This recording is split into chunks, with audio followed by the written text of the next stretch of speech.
Madam President, thank you for gracing us with your presence this evening. We're delighted to welcome you here, and I know your government is as proud as we are of Ambassador Mark Lippert, and we are deeply appreciative for his service and to have him here today. And we thank him and you for helping to keep our bilateral ties so strong. I want to thank all of you for coming tonight, and this is an extraordinary group assembled here. I appreciate the opportunity to share a few words. Thank you for a generous welcome a moment ago. I want to make it absolutely crystal clear that I am not running, and if elected, I would not serve as Speaker of the House of Representatives. I must say, though, looking around the tables here, there are a few good candidates here of either party. I also see some very, very dear friends, a number of ex-secretaries, Secretary Cohen, Secretary Powell, Secretary, I don't know if Chuck is still here. Madam President, we are really delighted to welcome you here. The warm reception that you and Foreign Minister Yun gave to me during my visit last spring to Seoul is something that I will remember forever.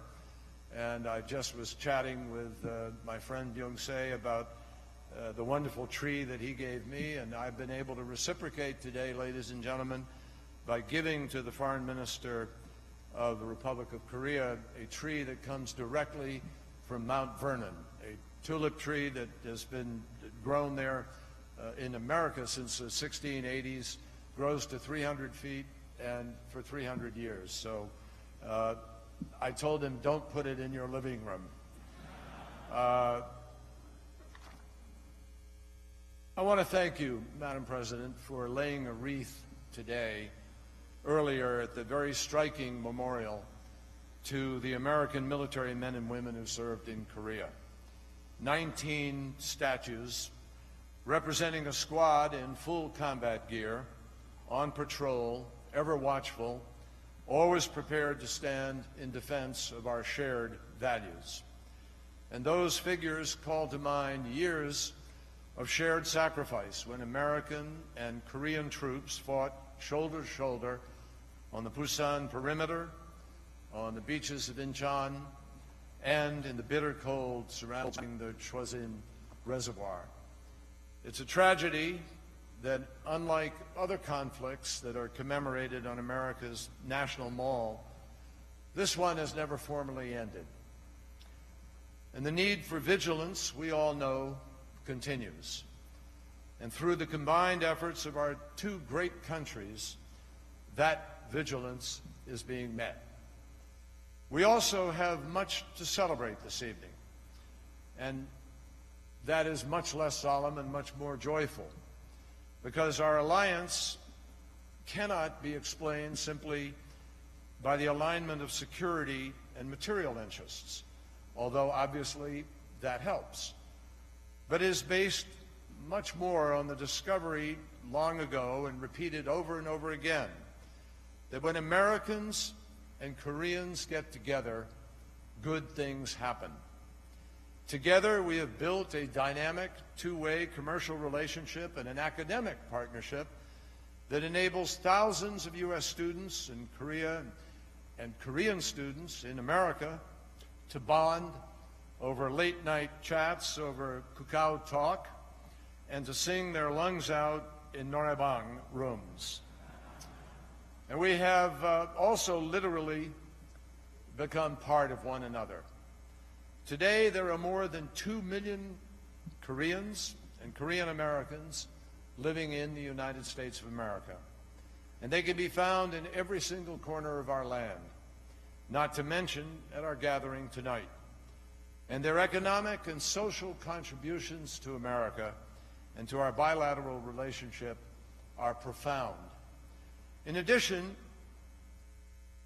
we have two governments that each day consult and work closely with one another on issues of vital importance to both of our countries.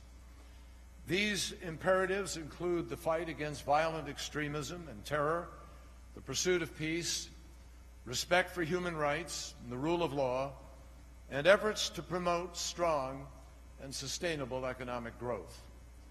We also recognize that ours has to be a dynamic partnership that focuses, as our citizens do, on issues of the future, and particularly issues like clean energy, the need to address the challenge of climate change, and ensuring that we have smart rules in place to guarantee the preservation of open space and also a reliable and secure Internet.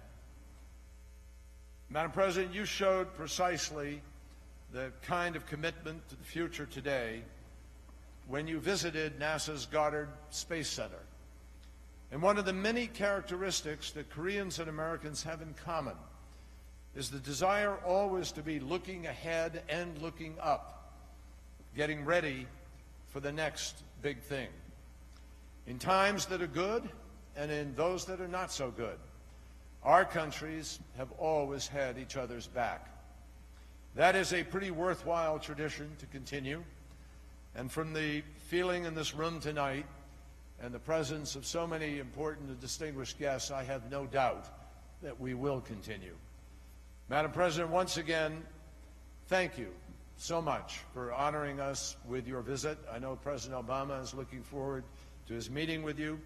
And thanks to all of you in this hall tonight for supporting,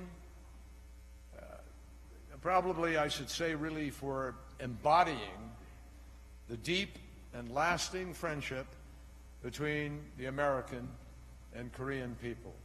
We celebrate that tonight, and we're delighted to have you here. Thank you.